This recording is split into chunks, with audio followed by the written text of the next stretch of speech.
next speaker is an author whose work covers how the internet created an economy of targeted niche products, and also how companies are making money by simply giving away things. In his book, Makers, Chris Anderson discusses how 3D printers have turned data into objects, and he puts his money where his mouth is as CEO of 3D Robotics and founder of DIY Drones. There he is, looking rather resplendent there in the green room. And DIY Drones is an aerial robotics community with more than 40,000 members, which seems a lot to me. And today, he's going to show us the potential of 3D printing in the manufacturing, consumer, and health industries over the next 10 years. So please give a very warm welcome to Chris Anderson.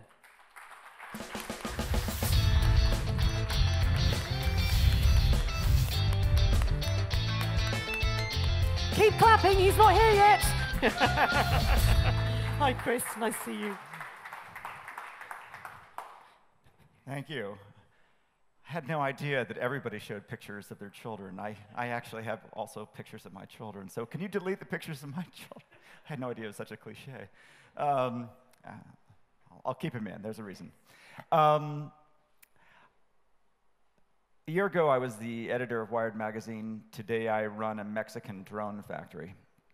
I'm going to tell you a little bit of my personal story because I think it represents a much broader trend in technology and in our culture and economy, a shift from bits to atoms, which I call the new industrial revolution. It starts really with my first book, The Long Tail, but also sort of the first cultural phenomena that came out of the digital revolution. And just to kind of place this in history, let's remember what technology can do to change culture. You know, the invention of radio in the 1920s and 30s was the internet of its day. What it did was it allowed you to create a radio tower, set up a radio or television tower, and for the first time in history, reach everybody at no additional cost. It had zero marginal cost of acquisition. You put up one radio tower and reach 8 million people. And the more people watched, it didn't cost you any more. Now, this was in contrast to the previous forms of media, like newspapers and books, where every person got their own version of the media, and there was a cost associated, and as a result, it was for the elite and the educated and the few. Broadcast was for everybody. Unfortunately, we didn't have content that was for everybody. We hadn't invented mass media content. And so what the invention of radio required was the invention of primetime television and top 40 radio and the broadcast schedule and all that. We had to invent mass media to fill a mass medium. And this required us to come up with what we call lowest common denominator content, stuff that would satisfy most people, stuff that reflected the commonalities of our interest, what we share, rather than what differentiates us as individuals. And so the 20th century was built around the lowest common denominator, not because we wanted to treat people like idiots, but because we wanted to treat people like one, like a single market. And the only things we share are sort of basest, most banal interests. You know, the weather, politics, sports, some mainstream entertainment. So that was the 20th century. Blame broadcast for that.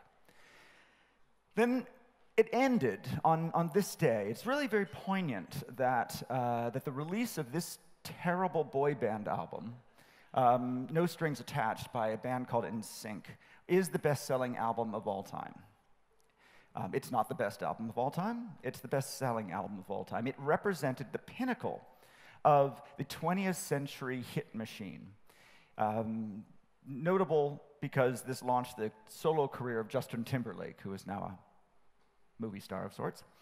But on this day, the first day of spring of a new century, about a week before the NASDAQ.com bubble crashed, this album came out, and this is what happened to music after that.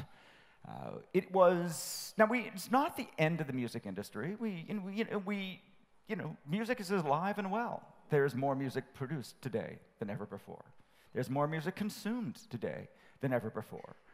There's digital downloads and streaming and concerts and merchandise and sync and the equipment that plays music. Everything's doing better than ever. But what's dead is this one unit of music delivery called the album, the physical album.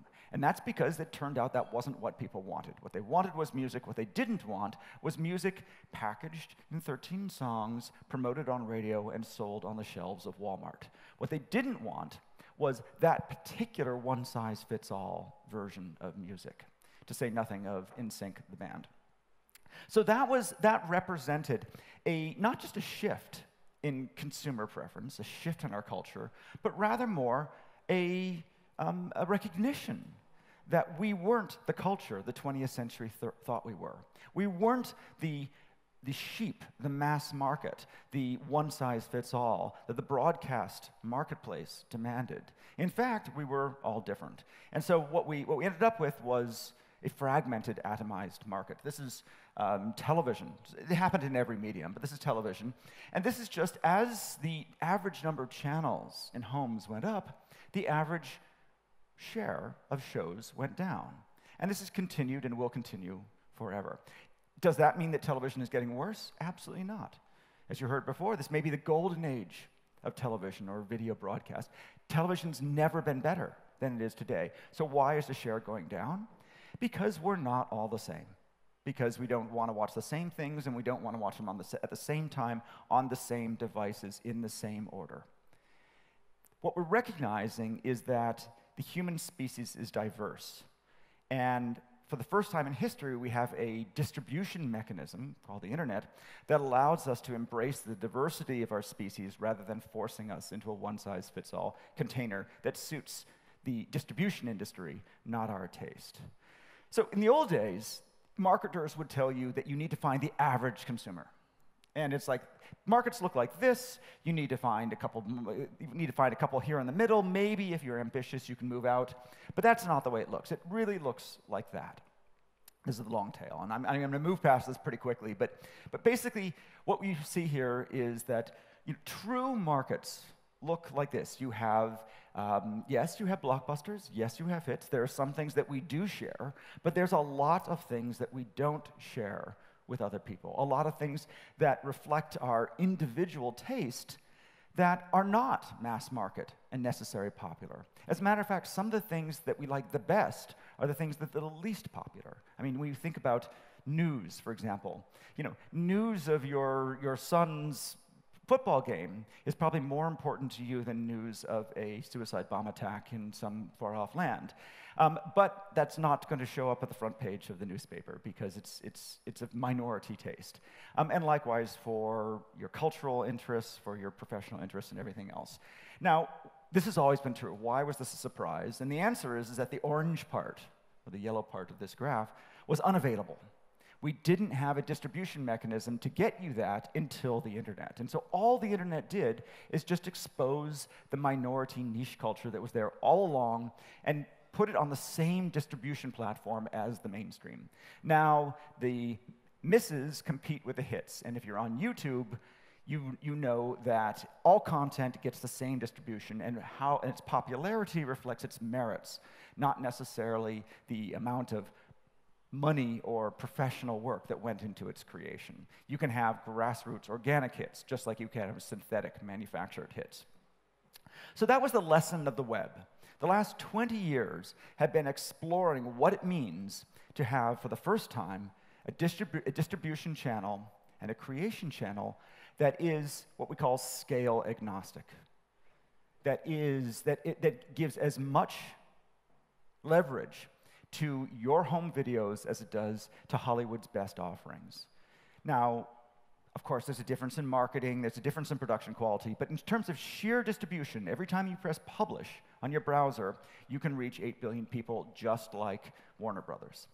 Whether you do or not depends on the quality of your content, but not because you had some privileged access to the shelves of Walmart. It happened because of just two things. We had more stuff, It could get out there more easily, and most importantly, we had what economists call decreased search costs. Not only is everything getting out there, but now we can find it. The internet put everything out there. What allowed us to find it was the next level, the search engines, recommendations, social media, word of mouth. That was also not available in the 20th century, and today social media can allow you to find things even more effectively than advertising can. And so we've solved these two problems, and now everything has an opportunity to become a hit. The lessons we learned from this, and I'm very quickly going to move into the new industrial revolutions, but the lessons, I think, are transcendent. These lessons are lessons for an era. The first is, if you can lower the cost of creation, lower the barriers to entry, you can make more stuff. Your laptop, your browser, the publish button in your browser lowers the barrier to entry to creation. You can type, you can press publish, and poof, it's out there. That used to be, 50 years ago, that required green lighting, committees, funding, months and months and months of distribution. You know, in the media industry, it required factories called printing plants. It required editors and approvals. Today, the cost of creation has fallen to zero. If you can make more stuff, you can satisfy what economists call minority taste. You can address things that are not necessarily mainstream, are not necessarily for everyone. You don't have to limit production to only that which will become popular. It's okay to fail because you're not typically doing it for economic reasons. And finally, if you allow people to explore minority taste, you find there's a lot of it.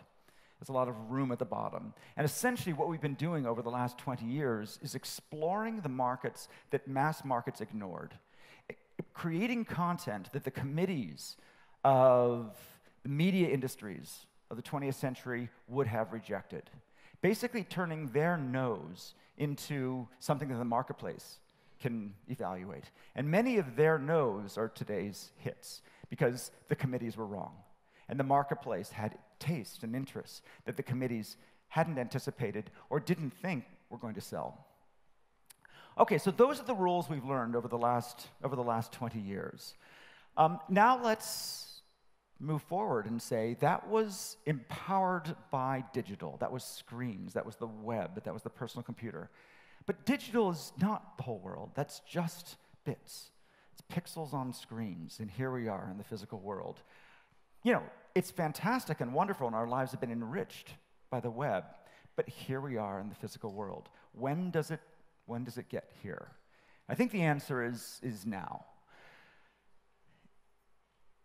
I call this new era the new industrial revolution, and an industrial revolution is a big word. I just want to remind you just how big industrial revolutions are. The first one, which started in 1776, was the replacement of muscle power with machine power. It was basically turning the spinning wheel of medieval times into what was called a spinning jenny, which was operated by your foot, and allowed one person to spin multiple threads, which allowed people to make more clothes than they could wear, which created the cottage industry, which emancipated women and allowed them to be entrepreneurs, which ultimately replaced the foot power with water wheels and then steam engines and then electricity, and created the modern factory. And the modern factory, although initially considered dark satanic mills, actually doubled lifespan in the United Kingdom over a 100-year period. And it did that by creating the modern city. And the modern city, built around the means of production, around the engines of the new industrial revolution, had a concentration of people. It attracted people from the farms, and they had to build sewage systems and clean water and healthcare and education. And it was just nothing more than there was that infrastructure of modernity, the clean water, the sewage system, that itself doubled life expectancy and created a population explosion in the modern world. So that's what replacing muscle power with machine power did. It allowed us to elevate from beasts of burden to beasts of brain. It allowed us to differentiate from the other species with the one thing that stands out, which is our brains. We have terrible muscles, we have great brains. Until the machines did the work, we couldn't use our brains. The second industrial revolution happened about 200 years later, and this was the digital revolution, but it was not the invention of the computer itself. That happened in the 40s, 50s, and 60s. But that was for the few. Those were mainframes. Those were in big companies and governments. It was not about the technology itself. It was instead about who used it. It was the desktop era. And so what's fascinating about this particular moment, and I've chosen one year. This is 1986. This was 2 years after the Macintosh was released. And what I pictured is just a single moment when, on the right, the Apple's Laser Writer was released in 1986. It cost about $6,000. And what it introduced was the notion of desktop publishing. Now, I know desktop publishing doesn't seem novel and new, but when you think about it, it is a radical notion because it takes one word, publishing, which was a factory word. Publishing required a printing plant. And a printing plant was a multi-block factory where railroad trucks showed up with reels of paper and barrels of ink, and unionized workers in factory garb would run the machines to generate paper. That's what publishing meant in those days. And then it took that word, and put the word desktop in front of it, and took a factory job and turned it into something anybody could do with a push of a button on their own desktop. And that was liberating in the sense that anybody could publish, but it was also clear that there were skills that we didn't have. We made a dog's breakfast of fonts and ugly pages, but we got better more quickly. And eventually, people started making little newsletters and lost dog posters and things like that. Now, that itself didn't compete with the world's media industries until we did the next step, and we invented the web. And then we turned publish into a button in your browser. And I know everyone in this room has clicked the word publish, and just think for a moment when you do that we have basically turned an industrial industry, a factory business, into a button in your browser. And that 50 years ago, I used to be an editor, and I can tell you, when you say publish it as an editor, you are moving a factory. You are triggering massive machines to spend millions of dollars. Trucks, trains, ink, paper, cash goes out the door. It is a scary notion. And today, it's a button in the browser. That single moment, from factory to button, explains the liberating and cultural revolution of the web. And that's what democratization can do. And that was bits. So now we get to the third industrial revolution. Just like the second one, it's been happening for a while in industry, but it's the combination of the first two. It is the mechanical and the digital. It is digital manufacturing. Big companies have had digital manufacturing for decades, but today we're having our desktop moment. And rather than the laser printer, we have the 3D printer. Quick show of hands. How many people in this room have seen a 3D printer working? Good. How many people in this room own a 3D printer at home? Good. One. We had one yesterday, John from America. Okay. So we have one. Okay, next question. How many people here have children at home? Okay. Remember when you were a kid and your parents, if you were lucky, got a home computer? And they weren't sure what it was for. It seemed it was important for children's education. But you knew what it was for. You played video games. But it probably changed your life on some level, and then maybe that's why you're here today. Well, now is the time to consider this holiday season that this might be the one you get a 3D printer for your kids. They cost about $500 to $700. They are easy to use. And I think they are going to create industrial designers, a generation of creatives in physical things, the way that home computer that you got created a generation of creatives in digital things. We are having that desktop moment, and you can be the first on your block to have one. My kids have been growing up with 3D printers, and I'll tell you in a second what that does to them. But it's 1986 for physical stuff. Now that, again, like the way that the laser printer didn't allow you to compete with media until we had the blog that allowed you to distribute, likewise, that 3D printer is not going to compete with the factory. It's a prototyping tool. You can make one of something, not many. How do you go to many? How do you turn your idea into a Kickstarter project and then a company? And the answer is that we've closed the loop from production to distribution with what's called cloud manufacturing. And so now there's websites like Alibaba and others that basically mean that the world's manufacturing, the world's factories have opened up to the web because, like desktop publishing, these designs start on screen as digital files. They move. They can move to the desktop, you can print them locally, or you can send them to the web and print them globally. Those same file formats can drive the machine on your desktop and the biggest factories in the world. And on your software, you just sort of say, would you like to print 1 or would you like to print 1,000,000? It's almost as simple as that. You send them to the cloud, you swipe your credit card, enter PayPal, and you've got robots in China working for you. I know it sounds like science fiction, but I do it, and it's spooky. It's absolutely spooky. When you design something, you press a couple buttons, and 10 days later, a shipment, a crate from China comes, and your idea has now been mass-produced, and it's there waiting to be distributed or drop-shipped to your customer.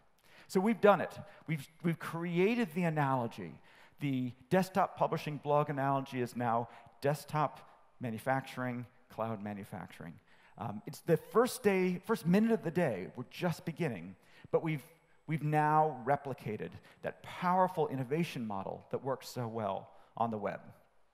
And so really that's my message, that the revolution of the last 20 years is not about technology. It's about people. It's about a cultural shift towards working in companies, for pay, to working together as communities. It's about the instinct to share. It's about a generation growing up with an urge to collaborate. And that open sharing model, which is really what defines the web, now has application everywhere. It's called the maker movement, and the maker movement is simply the web generation meets the real world. It is all those tinkerers and hobbyists and inventors and dreamers and everybody who's been working on their own, in their basement, in their garage, in their kitchen, in their garden. Anybody who's been working alone is now working together. We call it DIY, but it really should be DIT, do it together, because that's the lesson of the web. That because the language of creativity today is increasingly digital, it translates to the web's innovation model. It's easy to share designs, whether those are CAD, computer-aided designs, or software, or embroidery, stitch patterns, recipes. Anything can now easily be shared, and once it can be shared, then it tends to very quickly innovate up through this collaborative process. That's the maker movement. My own history in this goes back to 50 years to my grandfather. This is my grandfather, Fred Hauser. He was a Swiss immigrant in Los Angeles in the 1930s and 40s. He worked for MGM, and he helped create the talkies. He added sound to film. And by day, he did that, and by night, he dreamed of inventions. And what he invented was the automatic sprinkler system, which is exactly what a Swiss engineer in Los Angeles would invent. It's a sprinkler with a clock on top. And that clock is a timer, and it turns the sprinkler on and off according to some set pins. So this is what he invented. He was very proud of it. He got a patent for it, so he is now officially recognized as the inventor of the automatic sprinkler system. And he loved this in one respect, in that it acknowledged his creation, but he hated that it took so much money and it had to go through lawyers and took so much time. It seemed like an unnecessary bit of bureaucracy. And yet this was essential because there were two huge barriers to entry for innovation in the 20th century. The first was to go from idea to prototype. How did my grandfather go from the drafting table to the prototype? He had a machine shop. He was a machinist. He had a metal lathe and all sorts of bandsaws and drill presses, and he was incredibly skilled. He was able to take an idea and make it real in metal because he was a machinist. He was trained. So that was hard. And the second thing is that he was able to go from prototype to product by patenting and then licensing to a company with a factory that put it in the marketplace as the Moody Rainmaster. He was so lucky. Almost nobody passed those two tests. Most of the people with ideas didn't have the skills to prototype, and most of the people with prototypes didn't have the luck to patent and ultimately license it to somebody who would then turn it into a product and get it in the marketplace. Those two barriers to the entry eliminated almost all innovation in the 20th century. And the fact that my grandfather got out is a miracle. He won the lottery. So rare. And think of all the people like my grandfather who didn't get out. You never heard of them. They were there, but invisible. Sound familiar? They were the long tail waiting to be exposed. As a child, I would spend my summers. I was a pretty rotten kid, so my parents sent me to Los Angeles to get rid of me every summer. And Grandpa was happy to have me. He taught me how to invent things. There's me at about 4. And then he tried to teach me how to machine things in the workshop.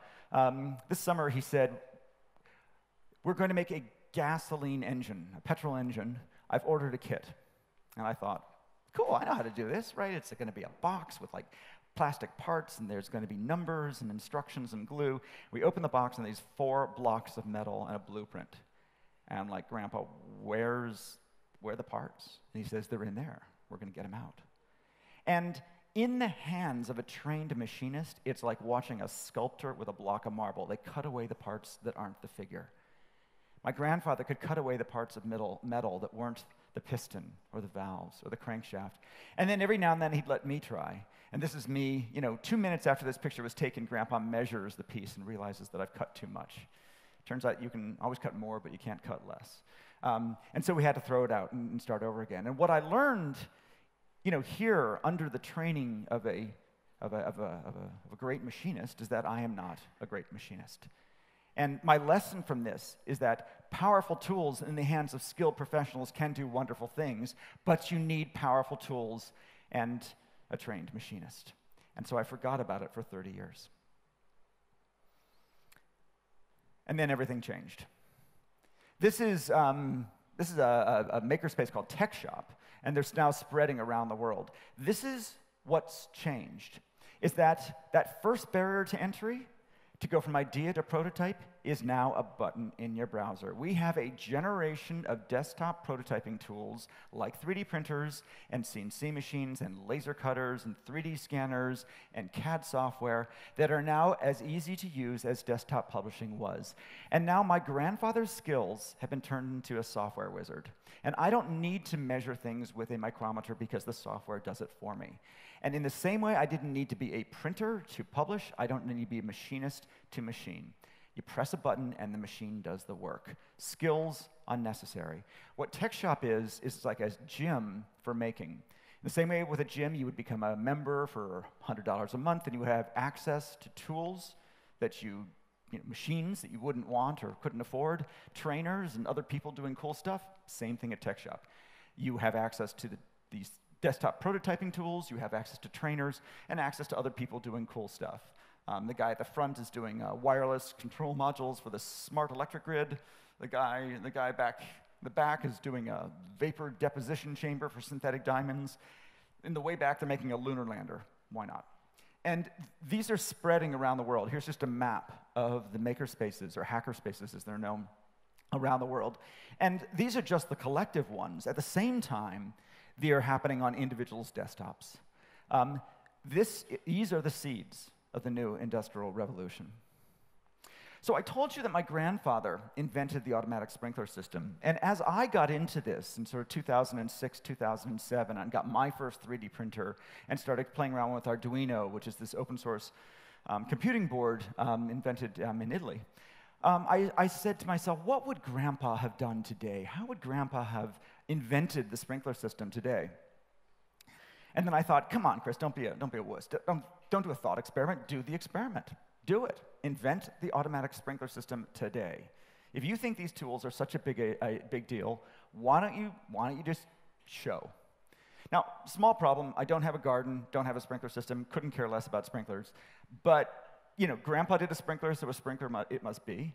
So I just Googled around, found out there was these other guys who were tinkering around with Arduino to do sprinklers. None of them had gardens or sprinklers either. It was just one of those weird things where people were like, it seems like you could do something. I'll give it a shot. Knew nothing about the gardening world, but, knew a little bit about technology.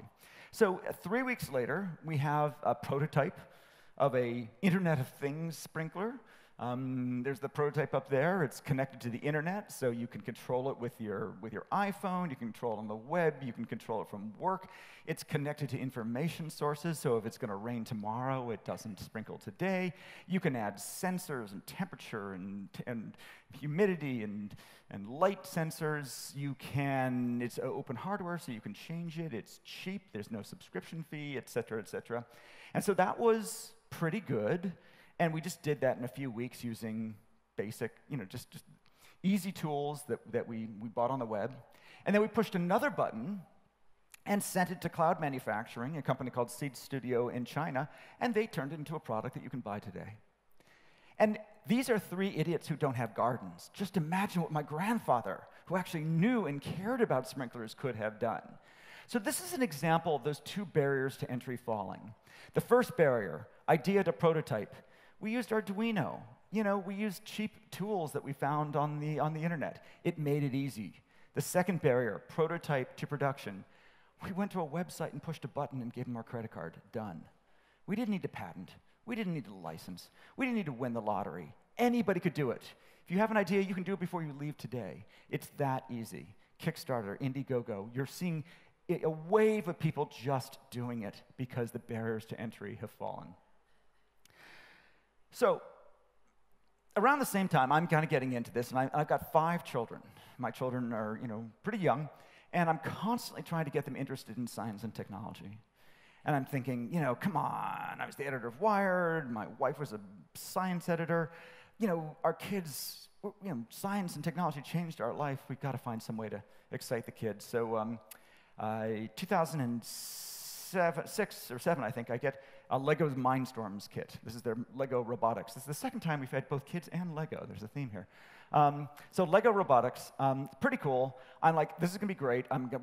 Me and the kids, on Saturday morning, we're going to make a Lego robot.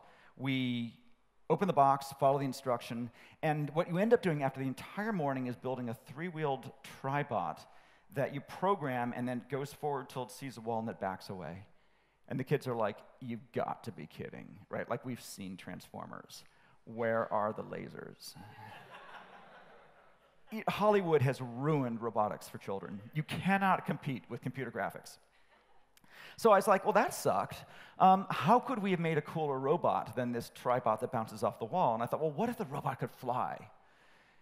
And I'm like, yeah, I have no idea what that means. It sounds cool. I guess, what would that mean? I guess it would be like an autopilot. And I literally Google autopilot, and it says autopilot, uses sensors and computers to control the attitude and direction of an aircraft. I'm like, okay.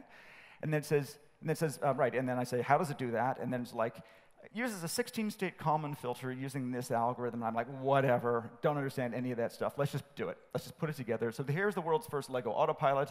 It has gyroscopes, accelerometers, magnetometer, GPS, Bluetooth, all that kind of stuff. Programmed by a 9-year-old. We put it in a plane. It kind of almost worked. This plane, by the way, is the world's first Lego unmanned aerial vehicle. It's now in the Lego Museum in Billund, Denmark, I'm very proud to say.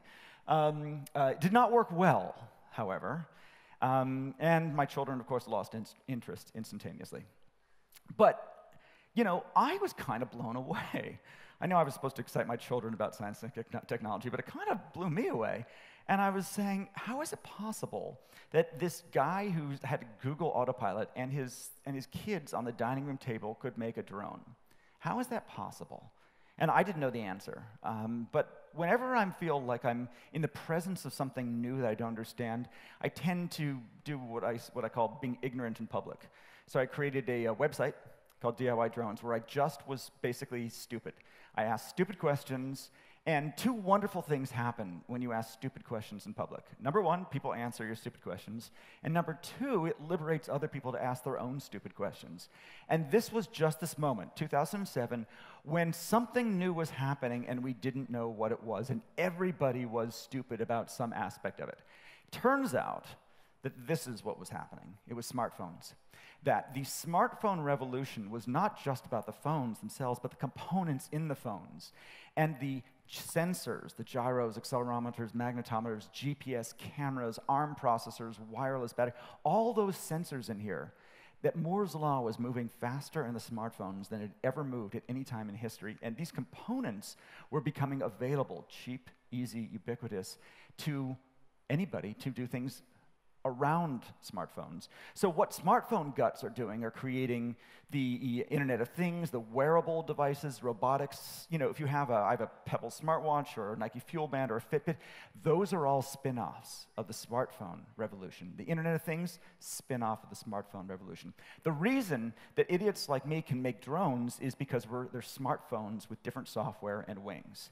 So we didn't know that at the time, but we were basically drafting off the technological revolution that was happening at the economy of scale of Apple and Google and Samsung and LG. And that's why we were suddenly able to do things that should have been impossible. So we set up that, and here's my kids. We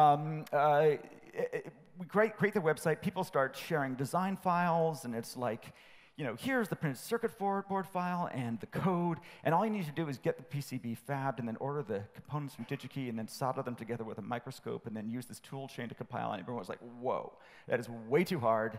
Can you just do it for us? Can we buy it from you, please?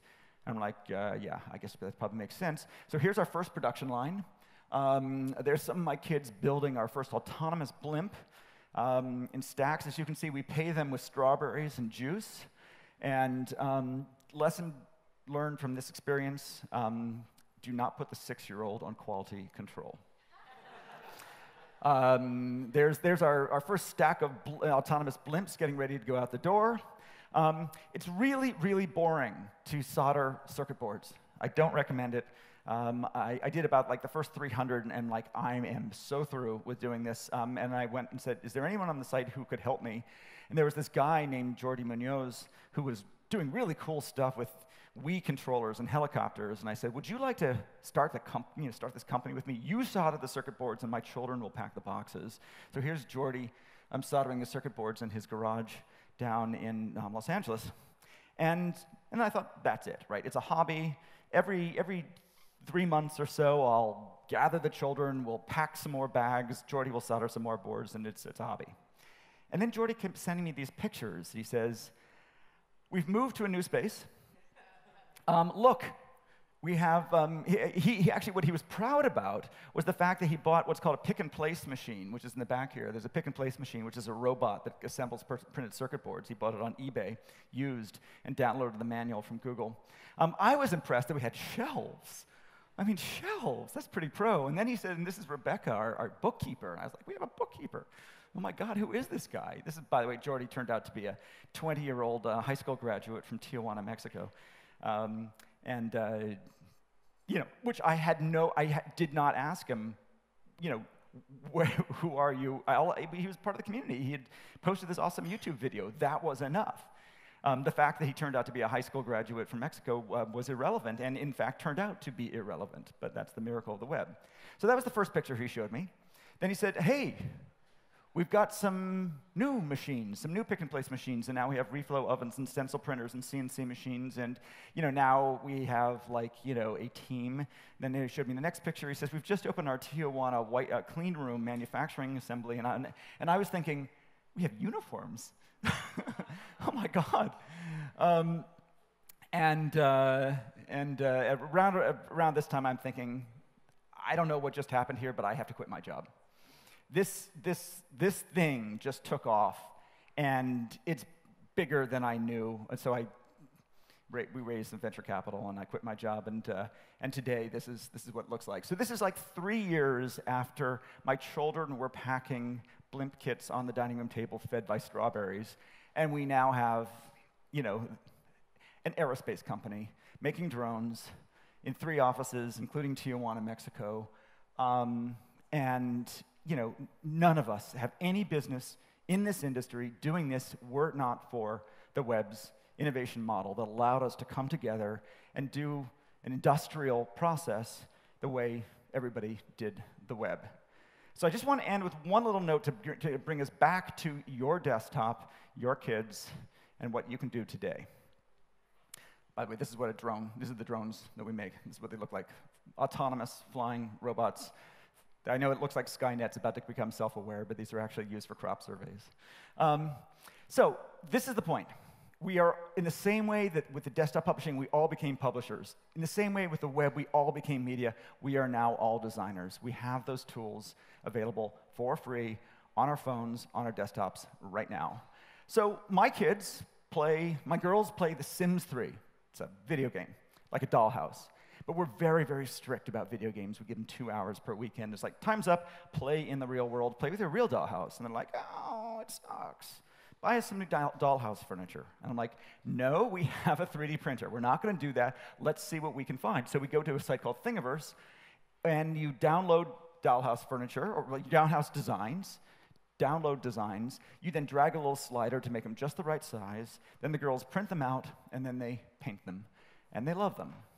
And what you're seeing right here, if you are a toy company, this should fill you with terror. What you're seeing right here is the end of toy purchasing in our house.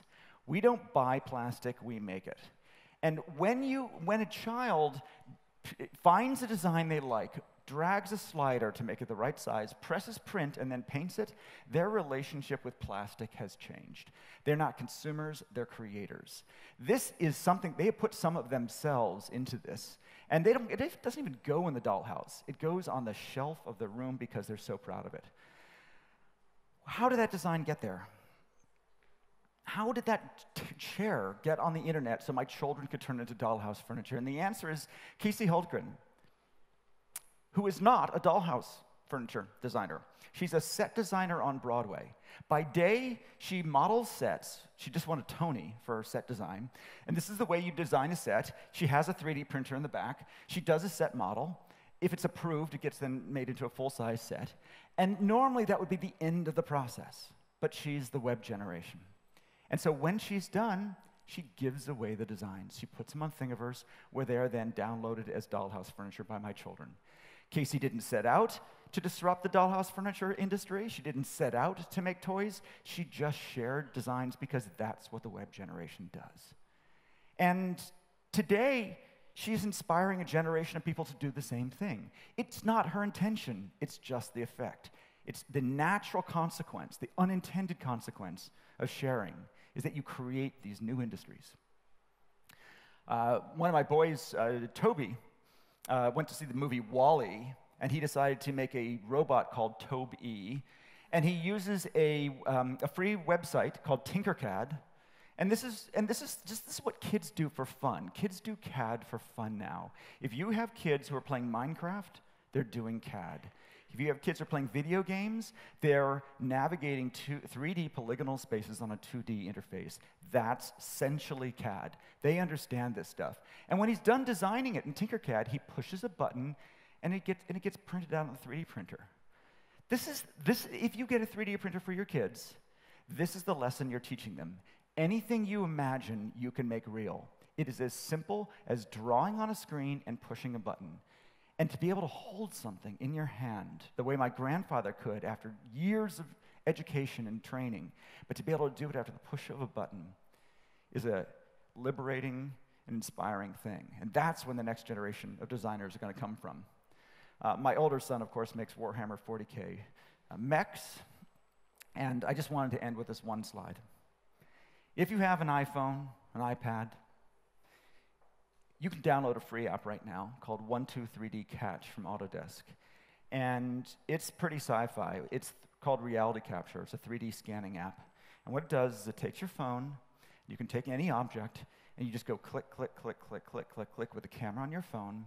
It uploads those images to the cloud, and then it stitches them together into a 3D polygonal mesh, which you can then edit with another free app called 123D Design, and then send to a service like Shapeways with 123D, with another app called 123D Make, and you can have that object printed for you. Even if you don't have your own 3D printer, you can have it printed for you in sure plastic, but also stainless steel, or silver, or titanium, or bronze, or even wood. You have the ability now to photocopy reality. In your pocket with a free app, you can copy reality, you can improve it, and then you can remanufacture it using nothing but your phone, and the apps are free. So you know how Apple, when they released the iPod, had their motto was rip, mix, burn? change the music industry, rip music, take commercial music, bring it into your computer, mix it, change it, burn it, remanufacture it. We can do that with physical stuff. Rip, mod, make. Free apps in the phone you've already got.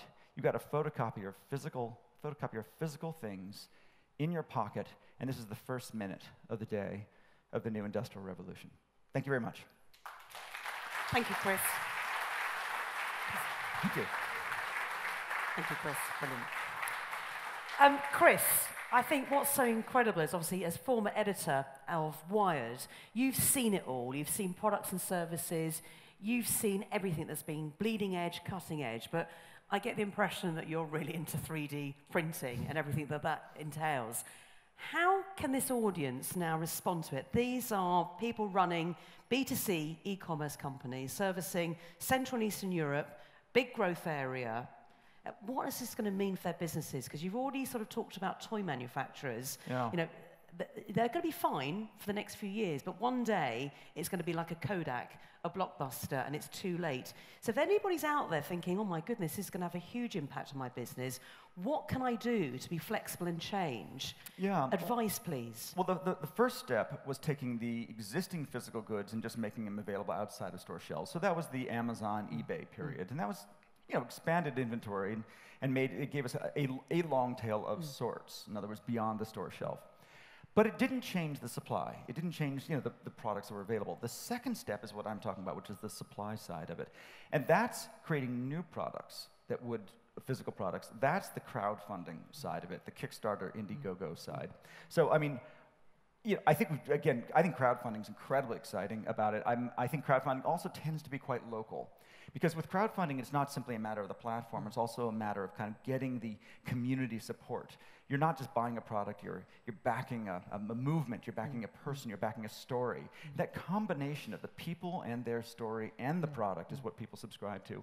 So I think that initially is a very local experience. And I think that they're, you know, I know there are Polish companies who are using existing, or Polish individuals who are using existing crowdfunding platforms. But I think that those things want to be local, want to be national and regional and in their native language, and that's an opportunity here. And you talk about crowdfunding. So yesterday we mentioned about retail banking, already that convergence maybe with telcos, and if they don't get the message that everything comes from the smartphone, and in fact you can bypass banking because there's all sorts of other sources of raising finance. There's a few industries that are potentially in trouble unless they reinvent themselves. So I'm just getting to think, so where are we going in the long term when it comes to what's the future going to look like? And where are our children going to be in it in terms of skills? Because we can all be designers. We want them to be into science and technology because there's a shortage of graduates there. Where is going to be the shortage of skills so that we can direct education? Let's face it, it's a big ship to steer, and teaching is often well behind the curve. Yeah. But what can we do to encourage the next generation of people to take full advantage of this so you don't have a swathe of people that are left behind and not digital natives? I think, you know, if I was the king of the world, I would do one thing, which is put 3D printers in every school. It's as simple as that. We already have the computer labs. All the infrastructure's in place. We've got the you know, the desktops and the laptops. We've got the laser printer. Right next to that laser printer, put a 3D printer, or more likely 3 or 4 of them. That turns computer labs into digital design labs, and that teaches those skills, and it's super cheap. Chris, we could spend all day talking to you. Good luck with your robotics company. But you never thought that from sprinklers to robotics, your grandfather would have been very proud of you. And it's been an absolute delight to have you here today. Chris Anderson, everybody. Thank you, Chris. Thank you. Thank you. Oh, Chris. Of course. The pizza. You did. It's not a robotic kit, but I'm sure you could make it fly anyway. Thank you again once more to Chris Anderson. Absolutely fascinating.